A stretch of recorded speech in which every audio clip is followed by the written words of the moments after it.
Yang saya anggap kira itu warung. Yang orang bilang saat ini tuh tempat pesugihan gitu kan. Saya kira itu warung. Berhentilah saya di situ motor. Saya duduk di situ. Saya tanya tuh, jualan naon? Saya bilang, jualan apa gitu Mang. Kalau kata orang Indonesia mah bilang, nasi kuning katanya bilang itu.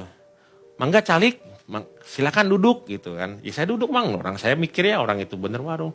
Dan posisi warung itu baru ada meja, gelas kecil-kecil, teko kecil, terus kayak orang itu apa ya? Cemprong apa tuh? Semprong gitu.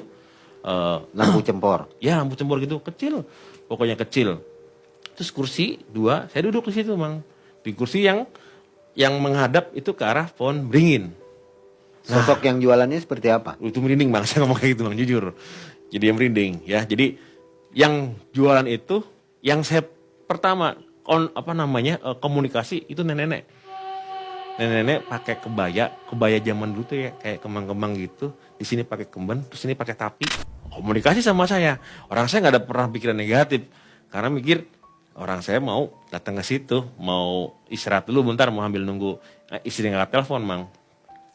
Jualan apa? Nasi kuning kan bilang begitu. Udah kayak gitu. Nasi kuningnya ada gitu kan. Nanti nungguin si Abah katanya. Lagi nyiapin. Udah aja saya itu. Sambil lah masih nelfon istri saya Bang.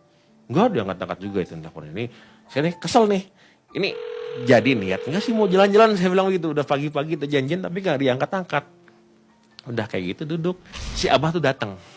Bawa apa namanya itu kalau ketel ya kalau itu ya. Ketel pakai bajunya itu baju krem, celana bahannya krem, pakai kopiah, nenteng itu, sambil badeka manajang, kayak gitu tuh. Oh ya Pak, mau nungguin apa namanya temen, saya bilang begitu Bang.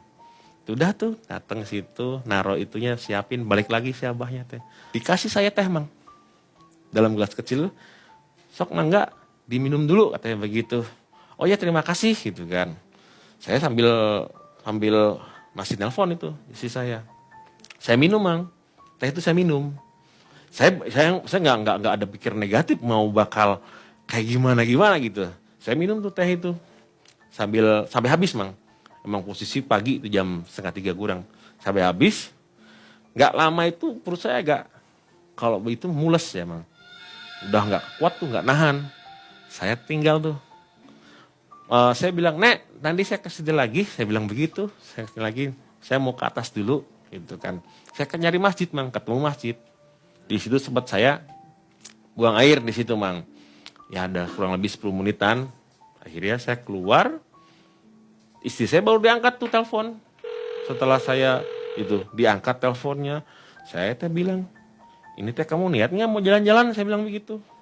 Baru diingat, iya maaf gini akhirnya. Udah cepetan siap-siap, ke situ, turun lagi. Cuman saya tuh nggak sempat ke situ lagi Mang. Yang jadi saya bilang mau ke situ lagi, saya nggak sempat ke situ lagi, gitu kan. Nah, saya sudah respon, saya turun tuh ke rumah, saya nggak ngeh tuh bahwa itu tuh ada atau enggaknya. Udah begitu saya turun ketemu istri saya nggak cerita Mang, sama sekali nggak cerita saya, sama istri saya tuh nggak cerita.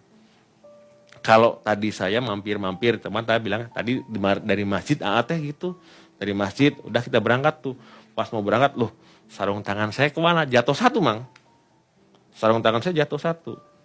Di situ saya cari sepanjang jalan yang saya lewatin tadi saya telusurin, pas kebetulan jatuhnya di situ yang saya berhenti. Cuman saya tinggal ngeh Mang bahwa warung itu udah nggak ada. Saya nggak ngeh sama sekali. Dan saya nggak cerita sama istri saya tuh. Nggak cerita sama sekali. Posisi warungnya itu, depannya itu persis pohon beringin besar, rantingnya itu ke jalan. Dan di sebelahnya itu ada batu. Orang-orang itu bilang batu apa ya, batu berdiri atau apa gitu. Di situ. Dan setiap orang pedagang itu wajib ngelempar uang koin. Itu berdasarkan cerita dari orang-orang itu. Dan itu nyata Mang. Sampai sekarang, kalau orang yang mau dagang itu nggak ngelempar koin ke situ, dijamin, bukan dijamin ya, itu sudah dipastikan dagangan nggak akan laku. Entah 500, entah 1000 ke batu itu, di seberang pohon beringin. Itu persis banget di situ, dilempar itu koin tuh. Itu kepercayaan mereka di situ. Tapi memang betul terjadi.